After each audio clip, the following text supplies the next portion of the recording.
Olá, seja bem-vindo ao Boletim Legislativo desta quinta.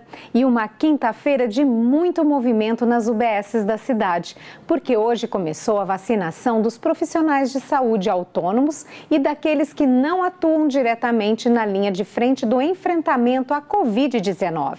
Confira. Uma fila se formou em frente à UBS do Satélite, na Zona Sul. Eram, na maior parte, profissionais de saúde autônomos ou aqueles que não atuam diretamente na linha de frente de combate à pandemia, aguardando para tomar a primeira dose da vacina contra a Covid-19. Isso porque, a partir desta quinta, a Prefeitura autorizou a vacinação deste grupo e também de idosos a partir de 90 anos.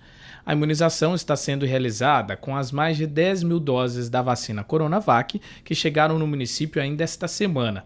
Todas as 40 UBSs da cidade, as 5 casas dos idosos estão oferecendo a vacinação no período entre 8 horas da manhã e 5 horas da tarde. Segundo o executivo, para se vacinar é preciso apresentar documentos comprobatórios. A lista está disponível no site da Prefeitura. A expectativa é vacinar cerca de 7.500 pessoas entre os profissionais da saúde e idosos. Agora a gente te apresenta os principais projetos que devem ser apreciados pelos vereadores durante a sessão de logo mais. Lembrando que os trabalhos em plenário você confere aqui na TV Câmara, ao vivo, a partir das 5h30 da tarde.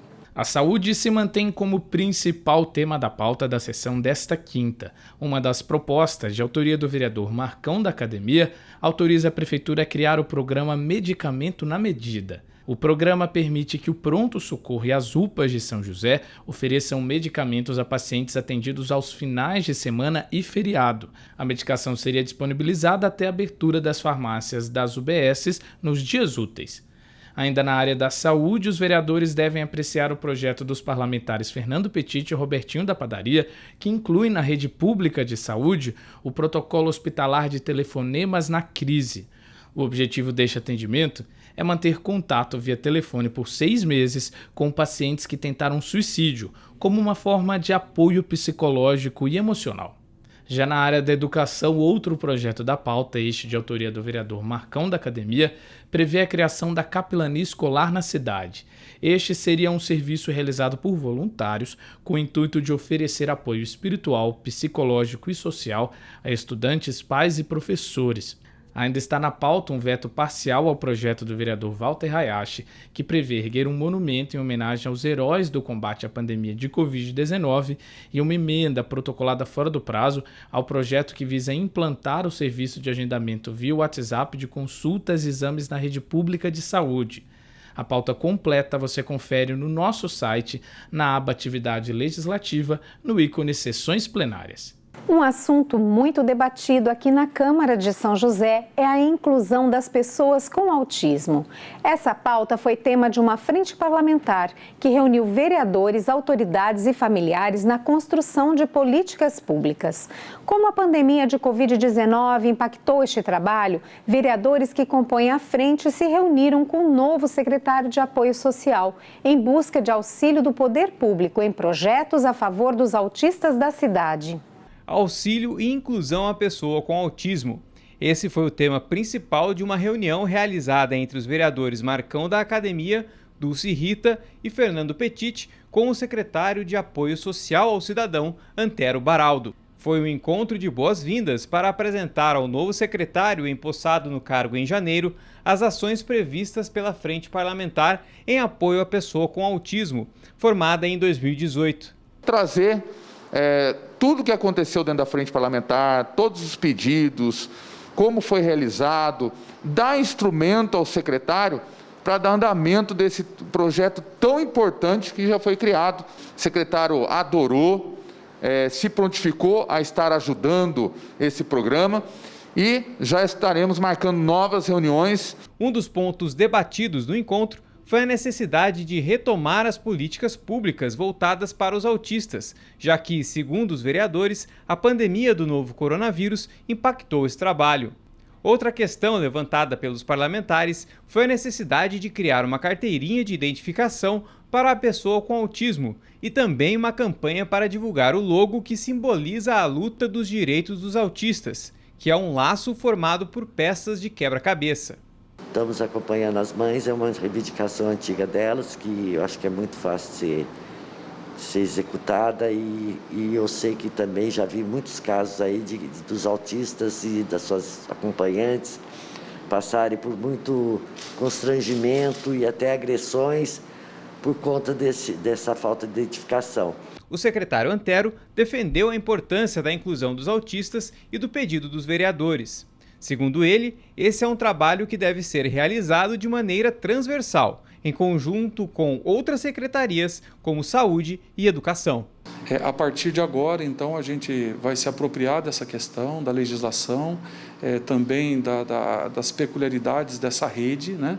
E vamos identificar se a gente, aqui na Secretaria de Apoio Social ao Cidadão, se nós pudermos contribuir já de início na construção de um modelo de identificação para o autista e também com apoio da comunicação da Prefeitura, a construção de uma campanha para a população esclarecendo as peculiaridades, o que é esse público, quais as necessidades especiais que ele tem, quais as características que ele tem. A gente já vai tentar desenvolver a partir de agora alguma coisa aqui na Secretaria, tanto no que diz respeito à criação de uma campanha com apoio da comunicação da Prefeitura, como na criação de uma proposta de uma identificação para o autista. A Frente Parlamentar em Apoio à Pessoa com Autismo foi criada na Câmara com o intuito de unir o poder público, especialistas e familiares na busca de políticas públicas de inclusão. O resultado desse trabalho culminou na criação do programa RIA, Rede de Inclusão ao Autista. A rede é um serviço oferecido aos portadores do transtorno do espectro autista com o intuito de criar uma base de dados para acompanhar o histórico das pessoas com autismo na cidade e, a partir disso, identificar as melhores políticas públicas para a classe. Você está em busca de emprego aqui em São José? Então fique ligado, porque chegou a hora da nossa agenda de serviços, com vagas de trabalho disponíveis no PAT. O PAT, Posto de Atendimento ao Trabalhador de São José dos Campos, tem oportunidades de emprego para ajudante de carga e descarga, empregada doméstica, funileiro de autos, mecânico de autos, montador de estruturas metálicas, montador de móveis planejados, motorista entregador, supervisor administrativo, supervisor de áreas verdes e vendedor. Para se candidatar é fácil, é só comparecer ao PAT levando RG, CPF, carteira de trabalho e o cartão cidadão. O PAT fica na Praça Afonso Pena, número 175, no centro.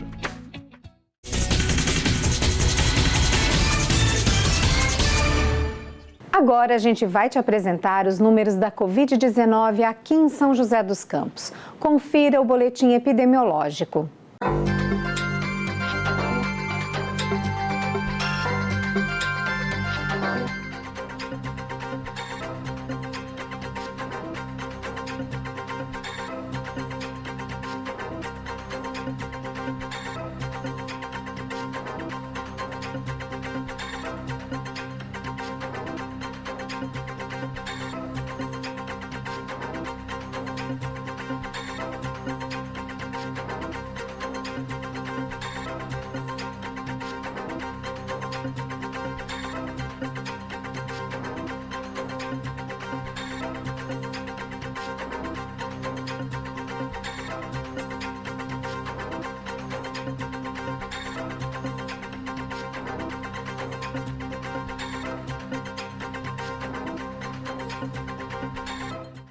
E vamos ver como fica o tempo para a tarde desta quinta e amanhã, sexta-feira. A tarde desta quinta-feira será de sol entre nuvens e com baixas chances de chuva. A máxima será de 32 graus e a mínima é de 22. A previsão para essa sexta-feira segue inalterada, com sol entre nuvens durante toda a manhã, mas com grandes chances de chuva no final da tarde. As temperaturas caem um pouco e a máxima não passa dos 28 graus, com mínima 21. A rodovia Dutra, uma das mais importantes do país e que corta São José dos Campos, completou 70 anos. Para comemorar essa data simbólica, a gente preparou uma reportagem especial. Mas falando do futuro, já que o contrato da atual concessionária termina agora em fevereiro e um novo edital de licitação deve ser lançado neste semestre. E ainda pensando em futuro, como será que especialistas e poder público imaginam o papel da rodovia nos próximos anos? E quais pontos ainda precisam ser melhorados para que ela se torne um exemplo na área da mobilidade? Os 402 quilômetros de extensão da rodovia Presidente Dutra se misturam com a história do Vale do Paraíba. Construída em janeiro de 1951 para diminuir o tempo de viagem entre São Paulo e Rio de Janeiro, a via evoluiu junto com as cidades da região nesses 70 anos de existência, acompanhando e contribuindo para o processo de industrialização de muitos municípios, a exemplo de São José dos Campos. E aí vem a instalação de CTA, vem a instalação de INPE, né? Então, São José passa a ser um lugar bastante estratégico. Claro, Taubaté, São José, Jacareí, também vão se deslocando algumas indústrias que antes não eram tão lindeiras à Dutra e elas vão se aproximando. Então, ela é um vetor de comunicação das duas metrópoles, mas passa a ser um lugar estratégico de instalação industrial e escoamento de produção. Hoje, a Via Dutra é considerada a mais importante do país, já que por ela trafegam 50% do PIB nacional. E já se preparando para completar o primeiro século de existência, a rodovia passa por um processo de definição de uma nova concessão, que terá validade de 30 anos, com investimento estimado de 30 bilhões de reais durante o período.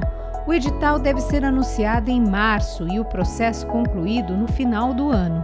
Em 2020, foram realizadas audiências públicas para discutir melhorias em alguns locais da rodovia. O trecho de São José dos Campos, por exemplo, deve receber pistas marginais pelos 22 quilômetros que cortam a cidade.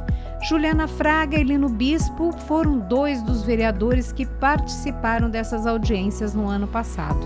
Ver a proposta de marginal passar, né, e lógico, muito com a contribuição da população, que entrou também, né, na audiência pública online, que deram suas sugestões, mandavam mensagens.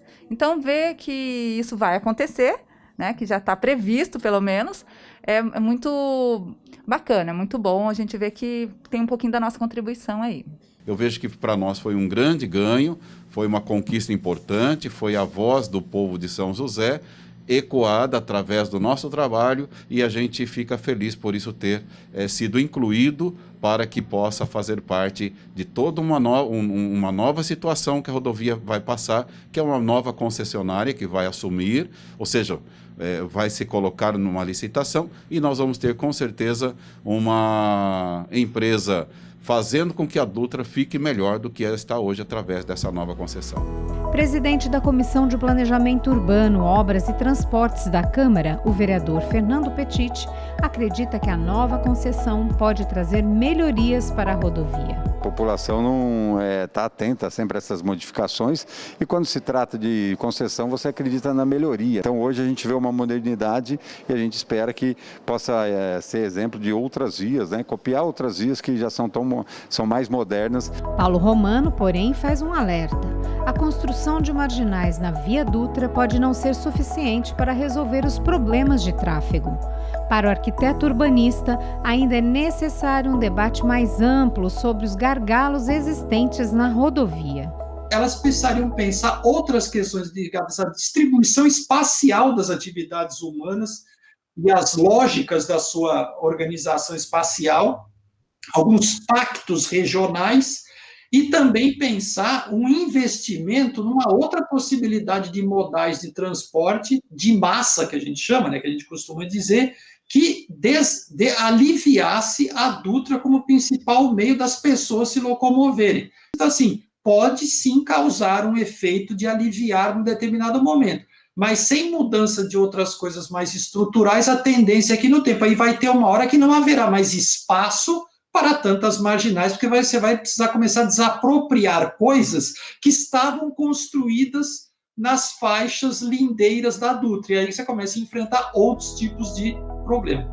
Essas são discussões que podem ajudar a melhorar a rodovia para que os próximos 70 anos sejam de ainda mais desenvolvimento para São José e região. E a gente fica por aqui. Muito obrigada pela companhia. Lembrando que amanhã, no horário do boletim, você confere o Semana Legislativa, com as principais notícias que marcaram a semana aqui na Câmara Municipal.